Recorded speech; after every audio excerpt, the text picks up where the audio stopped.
প্রায় 7 ফুট গভীর, 34 ফুট চওড়া। এই যে আমার কাছে ঠিক এই জায়গাটা দেখতে পাচ্ছেন, ঠিক এই জায়গাটা দেখুন, এই জায়গাটা পুরো গর্তটা হয়ে গেছে এবং এখানে 7 ফুট গভীর গর্তটা হয়েছে, 34 ফুট চওড়া গর্ত এমনটাই জানতে পারা যাচ্ছে। অর্থাৎ এই বিস্ফোরণটা হয়েছে। সব থেকে বড় কথা, এই মুহূর্তে আমি ময়ূরের কাছে আরো একবার চলে যাব। ময়ূর, আমরা যে কথা বলছি যে বিস্ফোরণটা হয়েছে, কিন্তু কোন বোমা হয়েছে ময়ূর? দ্বিতীয় বিশ্বযুদ্ধের সময়টা বোমা। এটা কিভাবে সম্ভব? সব থেকে বড় প্রশ্ন, কিভাবে সম্ভব দ্বিতীয় বিশ্বযুদ্ধের সময়কার? আজকে আমার একটি ভিডিও করতে হচ্ছে, তার কারণ এই ভিডিও করার পিছনে বিশেষ উল্লেখযোগ্য বিষয় হলো যে গোটা পৃথিবীতে বিভিন্ন রাষ্ট্রের সরকার এবং রাষ্ট্রপ্রধান, তার সঙ্গে সঙ্গে আমাদের ভারতবর্ষের যশস্বী বিশ্ব বরেণ্য প্রধানমন্ত্রী নরেন্দ্র দামোদর দাস মোদিজি, যার প্রতিকৃতি আমার এই মঞ্চে রয়েছে, আপনারা দেখতে পাচ্ছেন। এই মঞ্চেই রয়েছে আমাদের বাংলার বাঘ স্যার আশুতোষ মুখোপাধ্যায়ের যোগ্য সন্তান ভারত কেশরী ডক্টর শ্যামাপ্রসাদ মুখার্জি, প্রাক্তন প্রধানমন্ত্রী প্রয়াত প্রধানমন্ত্রী অটল বিহারী বাজপেয়ী, ঋষি বঙ্কিমচন্দ্র চট্টোপাধ্যায়, ভারত মাতার ছবি এবং এখানে আমাদের বরিষ্ঠ নেতৃত্ব, বর্তমানে উপদেষ্টা কমিটির মাথায় রয়েছেন যিনি লৌহ মানব বলে স্বীকৃতি অর্জন করেছেন, উপপ্রধানমন্ত্রীর দায়িত্ব সামলিয়েছেন, স্বরাষ্ট্রমন্ত্রীর দায়িত্ব সামলিয়েছেন সেই লালকৃষ্ণ আদবানিজির প্রতিকৃতি আপনারা দেখতে পাচ্ছেন। এই মঞ্চে আমি প্রায়শই আমার যেটা দলীয় কর্মসূচি আছে, সেই দলীয় কর্মসূচি এবং বিভিন্ন বিষয়ের ওপরে আমি ভিডিওর মাধ্যমে জনগণের কাছে বার্তা পৌঁছে দিই। আমি এই ভিডিওটা শুরু করবার আগে আর বাংলা নিউজ চ্যানেলের মাধ্যমে যে সম্প্রচার হচ্ছিল, আজকের দিনে এই মুহূর্তে লেবাননে যে তাণ্ডব চলছে, লেবানন, ইসরায়েল, ইরান, এখানে ওতপ্রোতভাবে আমেরিকা পর্যন্ত জড়িয়ে গেছে, রাশিয়াও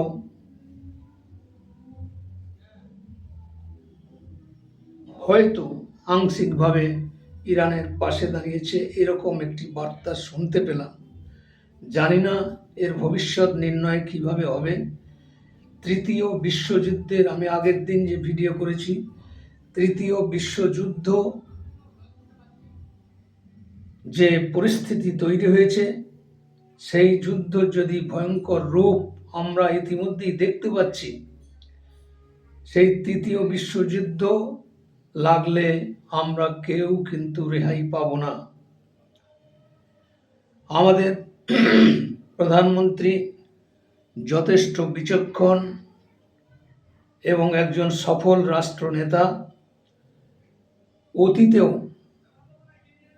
ইউক্রেন রাশিয়া যে দীর্ঘ 29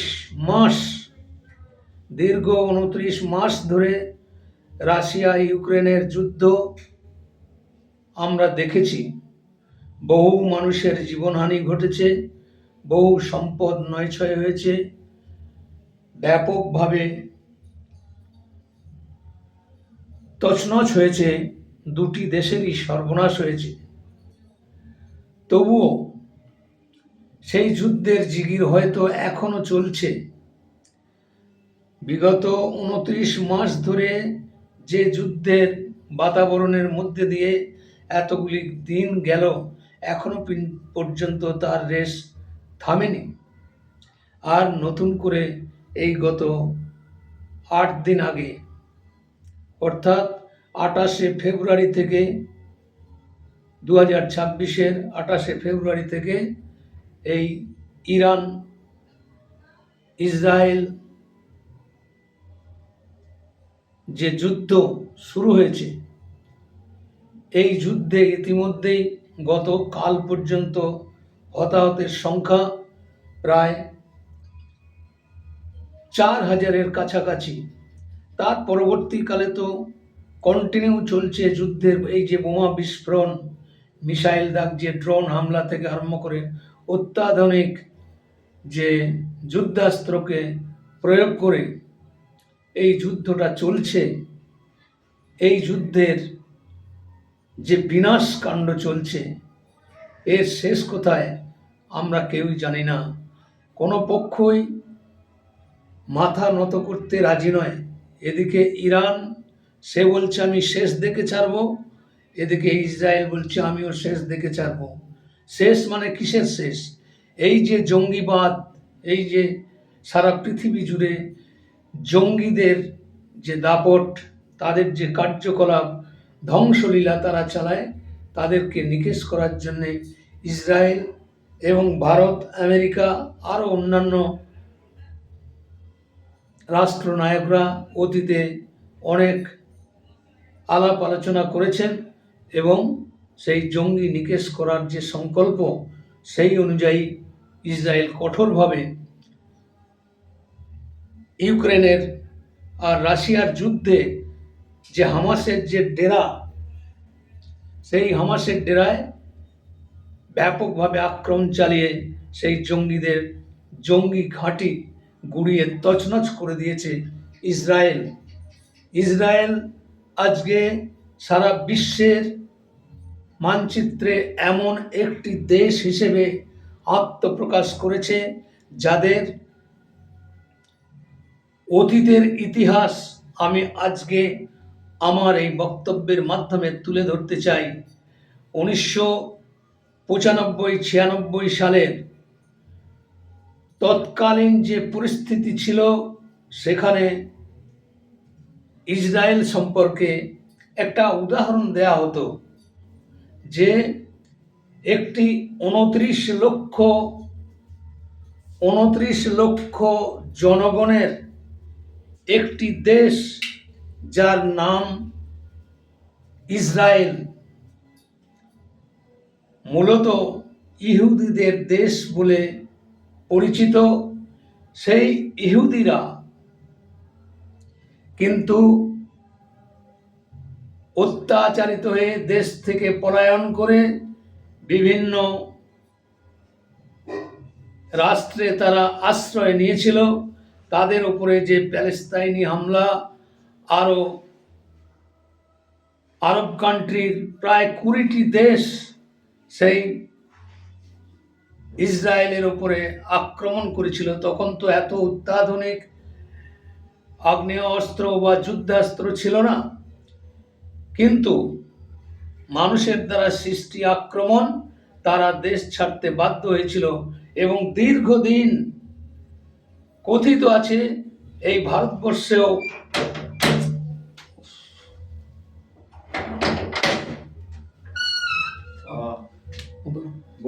দুপুরে রাতে বাড়ি চালানোর মতো না। হ্যাঁ, পুরো বলে গেছে। আচ্ছা, পুরো বলে গেছে।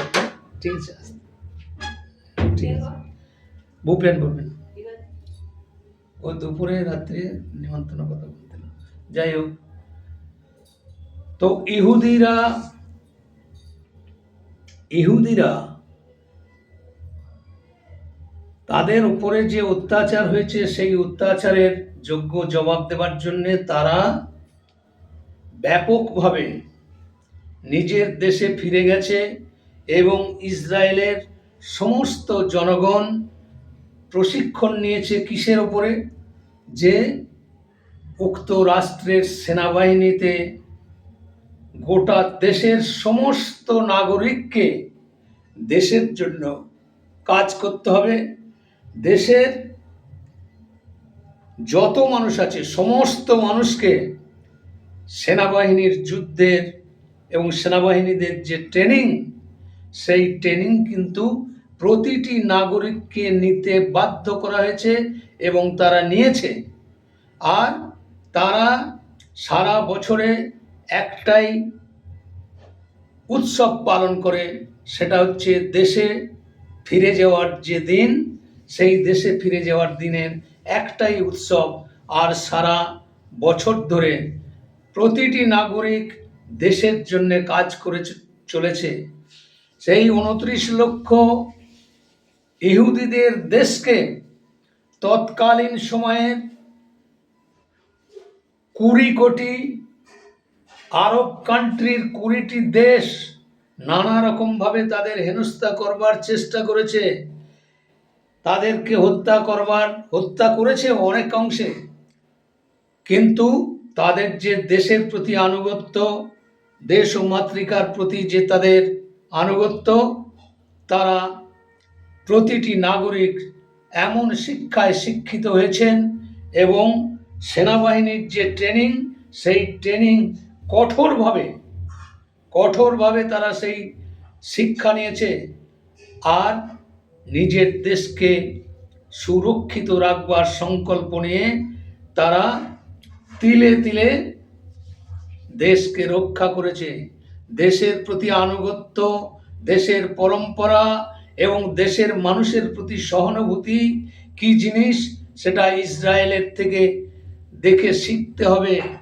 এই তথ্য বিগত দিনে আমি অনেক আমাদের ভারতীয় জনতা পার্টির প্রশিক্ষণ শিবিরে, বিভিন্ন কর্মসূচিতে, প্রকাশ্য জনসভায়, পথসভায়, বিভিন্ন আলাপ আলোচনার মাধ্যমে আমি এই কথাটা বারে বারে ব্যক্ত করেছি।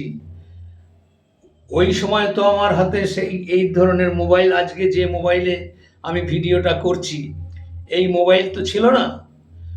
কাজেই সেই অতীতের আমার যে বক্তব্য আজকে স্মৃতিমন্থনের মাধ্যমে আমি তুলে ধরছি, যে আমাদের শ্রদ্ধেয় প্রয়াত শিবপ্রসাদ রায়ের যে লেখা বিভিন্ন দেশের ওপরে, ওনার সেই লেখা বই পড়ে আমি জানতে পেরেছি যে 20টা আরব কান্ট্রির 20টা দেশ ইসরায়েলের 29 লক্ষ জনগণের একটি দেশকে শায়েস্তা করতে পারল না।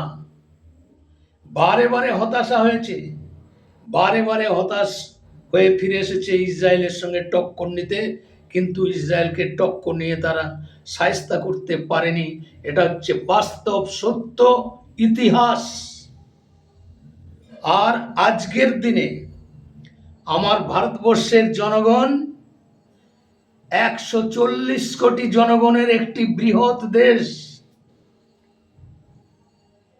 140 কোটি জনসংখ্যার একটি বৃহৎ রাষ্ট্র,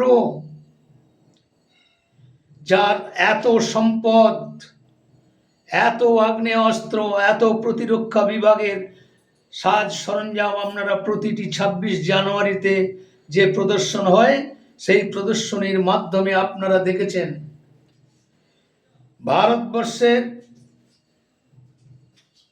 ইতিহাসে ইতিমধ্যেই 15 জন প্রধানমন্ত্রী চলে গেছেন। আজকের প্রধানমন্ত্রী আমাদের ভারতবর্ষের বিশ্ব বরেণ্য যশস্বী প্রধানমন্ত্রী নরেন্দ্র মোদীজির নেতৃত্বে দেশ পরিচালনা হচ্ছে।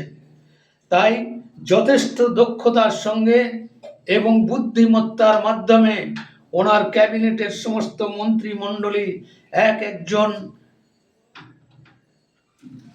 একজন দেশের রত্ন, লাল কৃষ্ণ আদবানি থেকে আরম্ভ করে মুরলী মনোহর যোশী, রাজনাথ সিং থেকে আরম্ভ করে অমিত শাহ, আরো বহু রাষ্ট্রের নেতা, যাদের তত্ত্বাবধানে এই দেশ চলছে, যথেষ্ট দক্ষতার সঙ্গে এই বিগত 11 বছর আমার প্রধানমন্ত্রী সরকার পরিচালনা করছেন। ওনার সফলতার যে দৃষ্টান্ত আপনাদের কাছে বারে বারে ব্যাখ্যা করার প্রয়োজন নেই। আপনারা অতীতের অনেক কিছু ঘটনার সাক্ষী আছেন এবং আমার প্রধানমন্ত্রী দেশের জন্য, দেশের কল্যাণের জন্য কত জনমুখী প্রকল্প তিনি মানুষের সুবিধার্থে, মানুষের কল্যাণে দিয়েছেন, তার তো ব্যাখ্যা করার জায়গা অনেক আছে। আজকে এই ভিডিওটা করতে গিয়ে যে আর বাংলার মাধ্যমে কিছুটা শুধু আওয়াজটা, ময়ূররঞ্জনের আওয়াজ আমার মোবাইলে আমি ক্যাপচার করেছি আমার এই বক্তব্যের সঙ্গেই। হয়তো এটা যখন আপলোড করব কপিরাইট আসতে পারে, কপিরাইট এলেও আমি কিন্তু এটা রেখে দেব, কারণ এত গুরুত্বপূর্ণ তথ্য আমি আমার বক্তব্যের মাধ্যমে এই জন্য দিলাম যে এই যে যুদ্ধের পরিবেশ, যে গোটা পৃথিবীতে এই যুদ্ধের ছায়া গোটা পৃথিবীতে এখন বিস্তার হয়ে গেছে। বহু রাষ্ট্রে এর যুদ্ধের হুঙ্কার ডঙ্কা ইতিমধ্যেই তারা শুনতে পাচ্ছেন, আমরাও দেখতে পাচ্ছি, শুনতে পাচ্ছি। আমি প্রচণ্ড উদ্বেগের মধ্যে আছি, কারণ আমার সন্তান ওই আরব কান্ট্রিতেই, সৌদি আরবে কর্মসূত্রে সেখানে একটা কোম্পানিতে চাকরি করে। প্রচণ্ড উৎকণ্ঠার মধ্যে আমার দিন কাটছে, রাত্রে ঘুম হচ্ছে না, প্রতি মুহূর্তে একটা উৎকণ্ঠা, কখন কি এই যুদ্ধের যে অগ্নিস্ফুলিঙ্গ না জানি কখন কোথায় গিয়ে নিক্ষেপ হবে, কোনো ভরসা নেই।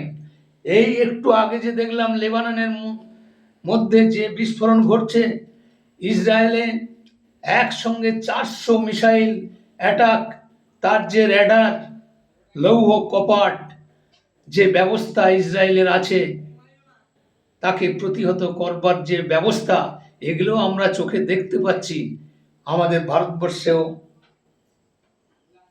অপারেশন সিঁদুর যখন হয়, তখনও কিন্তু আমাদের ভারত সরকারেরও এই সমস্ত অত্যাধুনিক সুদর্শন চক্র, যার নাম দিয়ে পাকিস্তানের যে মিসাইল, তাদের যে ক্ষেপণাস্ত্র প্রয়োগ করেছে, তাকে আটকে দেওয়ার ব্যবস্থা আমার দেশেও, আমার দেশ ভারতবর্ষ সেটাও কিন্তু সফলভাবে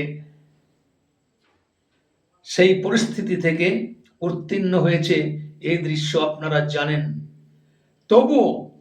তবু আশঙ্কা যে জাপানের হিরোশিমা নাগাসাকির যে বিস্ফোরণ আমেরিকা দ্বারা ঘটিয়েছিল, সেই আমেরিকার বিস্ফোরণের কারণে, ওই বিস্ফোরণ যখন ঘটিয়েছে তারপর থেকে দীর্ঘ 20 বছর ওখানে কোনো সন্তান সন্ততি জন্মগ্রহণ করলে বিকলাঙ্গ সন্তান সন্ততির জন্ম হতো।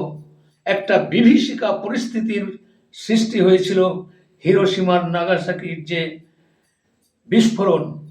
নতুন করে আবার পরমাণু যুদ্ধের দিকে অগ্রসর হচ্ছে দুই দেশই, একদিকে ইরান, অপরদিকে ইসরায়েল। ইসরায়েলও আজকে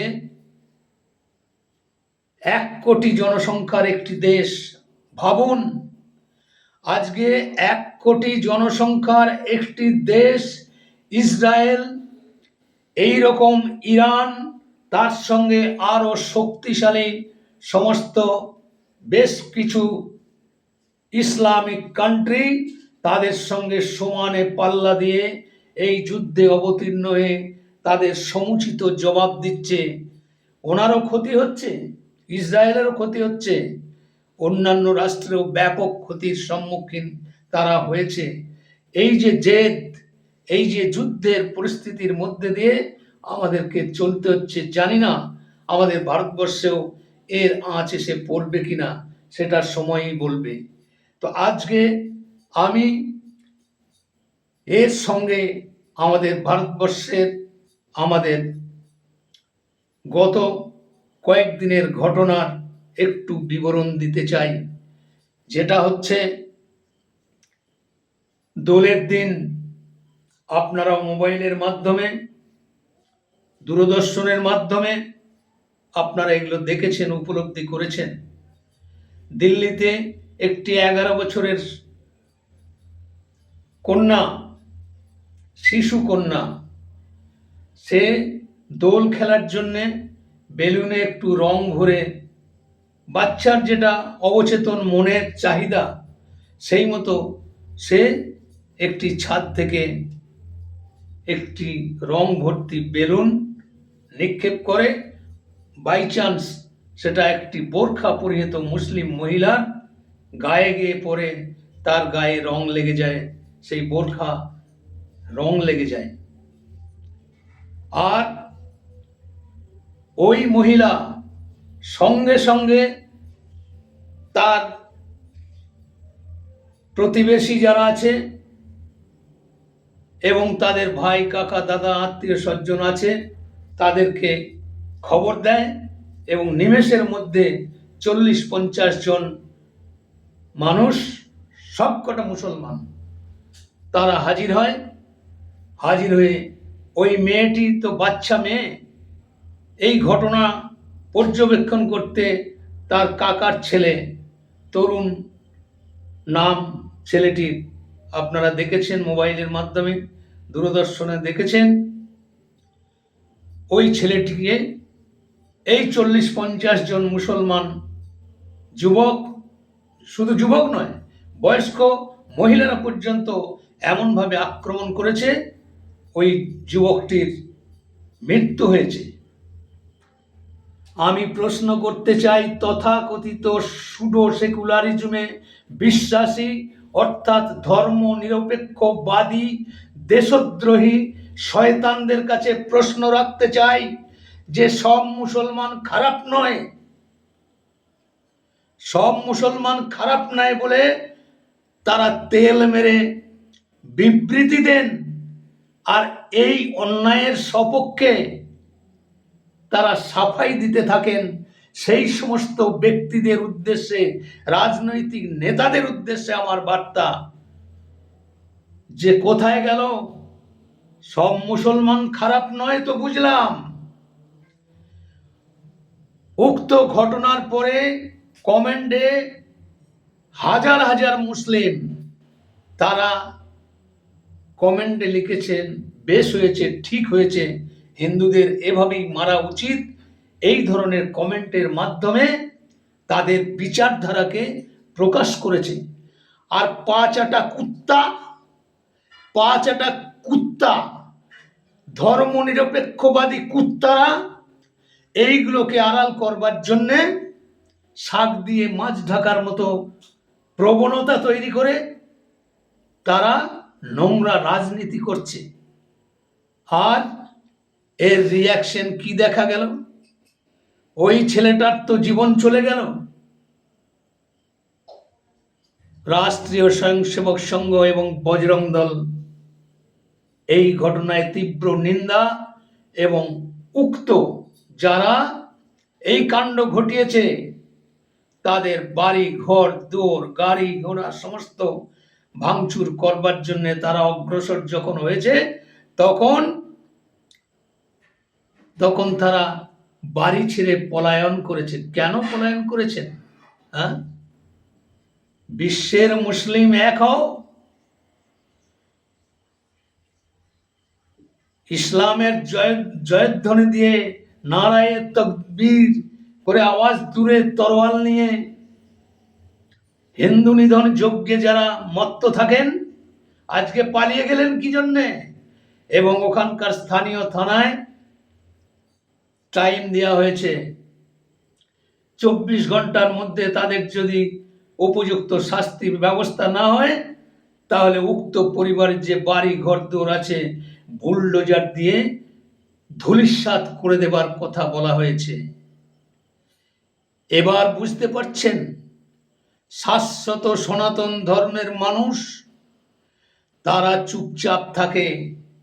ওই শিবপ্রসাদ রায়েরই লেখা এই ইহুদিদের তুলনা দিয়ে 29 লক্ষ জনগণের একটি দেশের কথা উল্লেখ করে উনি এটা বোঝাতে চেয়েছেন যে আমার ভারতবর্ষের এবং পশ্চিমবাংলার জনগণ যারা নিজেদেরকে হিন্দু হিন্দু বলে সাফাই দেন, চিৎকার করেন,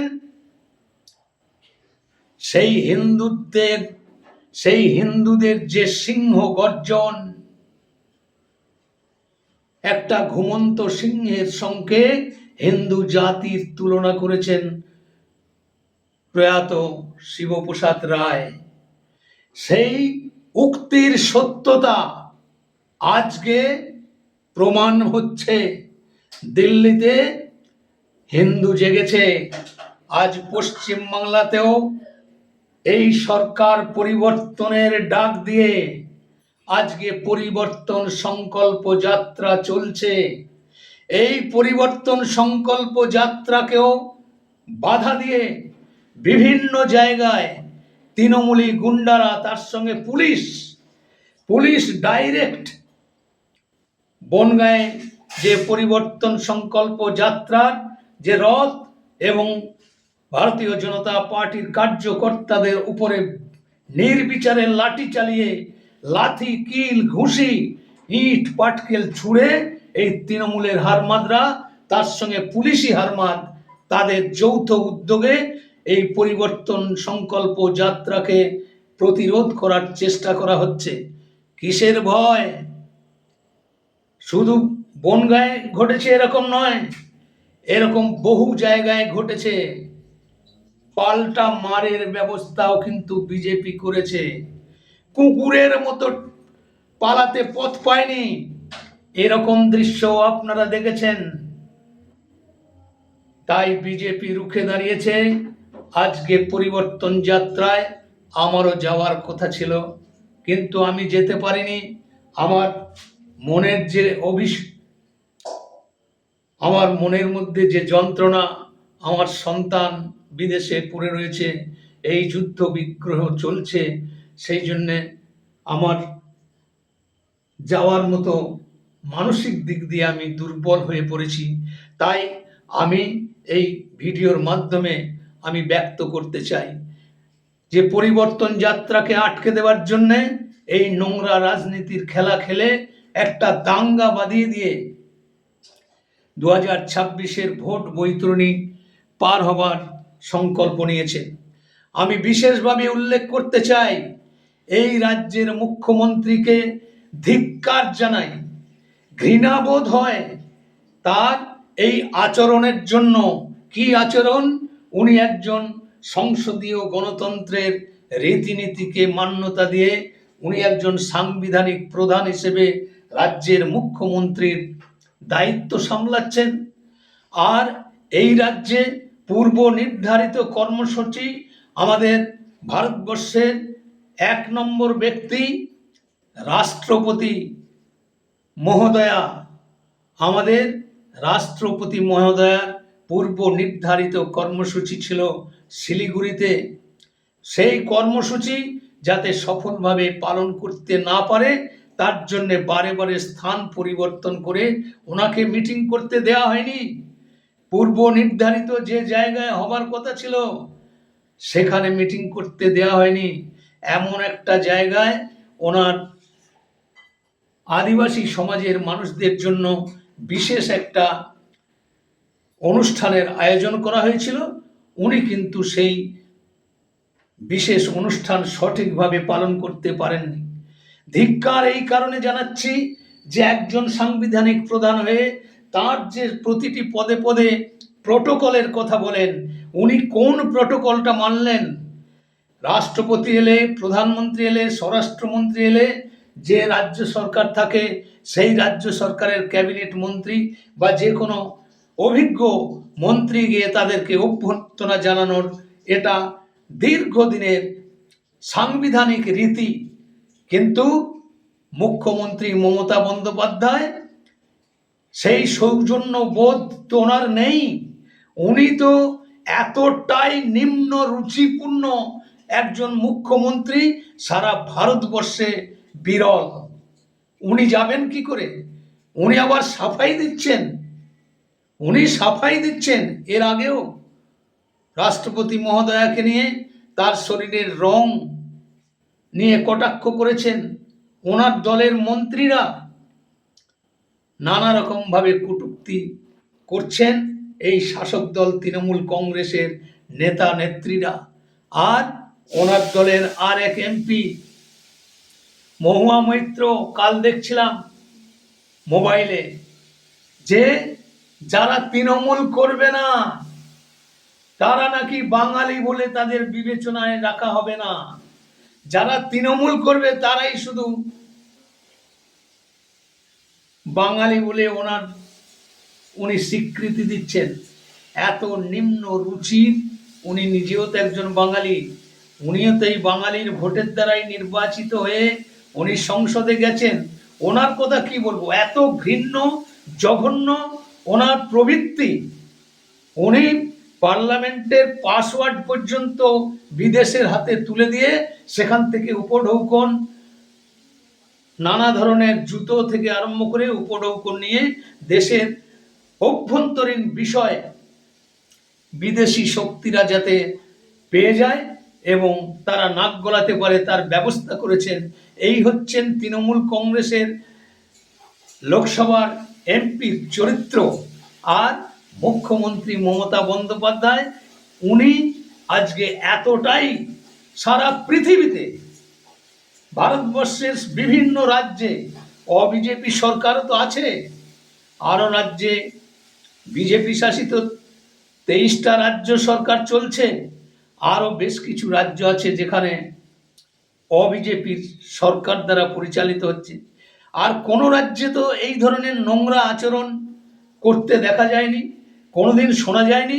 একজন দেশের রাষ্ট্রপতি, সর্বোচ্চ আসন যার, যে সেনাবাহিনীর মাথা, তাকে অসম্মান করে কোনো প্রোটোকলের ধার না ধরে উনি বলছেন আমার এসআই এর জন্যে আমি ধর্নায় বসেছি।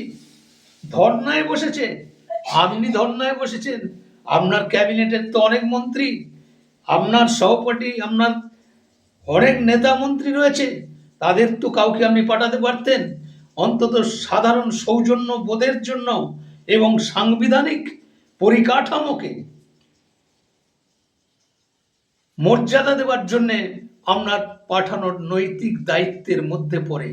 আর সবচেয়ে ওনার গোসা হয়েছে আমাদের পশ্চিমবাংলার যে রাজ্যপাল, সেই রাজ্যপালকে হঠাৎ করে পদত্যাগ করতে বাধ্য হয়েছেন। তার কারণ এই দুদিন ধরে নতুন যে রাজ্যপাল আসছেন, তামিলনাড়ুর রাজ্যপাল, আইপিএস অফিসার, গোয়েন্দা বিভাগের প্রধান, উত্তরাখণ্ডের রাজ্যপালের দায়িত্ব পালন করেছেন, তামিলনাড়ুর রাজ্যপালের দায়িত্ব পালন করেছেন এবং কঠোর মনোভাব পুলিশ বিভাগের সর্বোচ্চ স্থানে যিনি আধিকারিক ছিলেন, তিনি রাজ্যপাল হিসেবে এখানে এসেছেন। এটাতেই ওনার সবচেয়ে গাত্রদাহ হয়েছে, কারণ প্রাক্তন যে রাজ্যপাল, তার সঙ্গে তো এই ভোট বৈতরণী পার হবার ব্লু প্রিন্ট তৈরি করে ফেলেছিলেন। এই রাজ্যপাল তো ছোট জগন্নাথ। এত ঘটনা ঘটেছে, বকটুয়ের ঘটনা, কামদুনির ঘটনা, মোতাবাড়ির ঘটনা, বেলডাঙ্গার ঘটনা, এরকম অজস্র নারকীয় তাণ্ডব, বেছে বেছে হিন্দুদের ঘর বাড়ি জ্বালিয়ে দেওয়ার ঘটনা, ব্যাপকভাবে অগ্নিসংযোগ, ঘর বাড়ি পরিত্যাগ করে পলায়ন করতে বাধ্য হয়েছে। এই সমস্ত ঘটনা দেখার পরেও প্রাক্তন রাজ্যপাল কোনো পদক্ষেপ নেয়নি। তাই ওনার লিস্ট হচ্ছিল স্বরাষ্ট্র বিভাগে। উনি কতটা তোষামোদ করে এই রাজ্য সরকারের মুখ্যমন্ত্রীর পা চেটে থাকতে পারেন, সেটার পরীক্ষা চলছিল। সেই পরীক্ষায় দেখা গেছে উনি কতটা অ্যান্টি বিজেপি, অ্যান্টি ভারতবর্ষের সরকারের বিরোধী, এটা প্রমাণ হয়ে গেছে। তাই ওনাকে বাধ্য হয়েছে পদত্যাগ করতে। উনি জানতেন না, উনি বিন্দু বিসর্গ জানতেন না যে ওনার তো প্রোগ্রাম ছিল দিদির দৌলতে দার্জিলিং যাবার, ওখানে আর একটা নাটক করবার, এগুলো সমস্ত পূর্ব পরিকল্পিত হয়েছিল। হঠাৎ করে অমিত শাহজি স্বরাষ্ট্রমন্ত্রী ওনাকে ডেকে পাঠালেন, আর্জেন্ট ডেকে পাঠালেন যে এখনই তুমি চলে এসো, দিল্লি চলে এসো, এবং ওনাকে বলালো আপনি পদত্যাগ পত্র লিখুন। ওনাকে পদত্যাগ পত্র লিখিয়ে পদত্যাগ করিয়ে তারপরে ছেড়েছেন অমিত শাহ। তাই দিদির বড্ড জ্বালা ধরে গেছে। এই জ্বালা থেকেই উনি রাষ্ট্রপতি আসছেন, তাকে উনি সম্বর্ধনা দেওয়ার প্রয়োজন বোধ করলেন না। এটাই হচ্ছে ভারতবাসীর কাছে একটা রাজ্যের মুখ্যমন্ত্রী সব থেকে ঘৃণ্য কার্যকলাপ। তার জন্য বারে বারে ধিক্কার জানাই এই রাজ্যের মুখ্যমন্ত্রীর মমতা বন্দ্যোপাধ্যায়ের অবিলম্বে বিদায় চাইছি।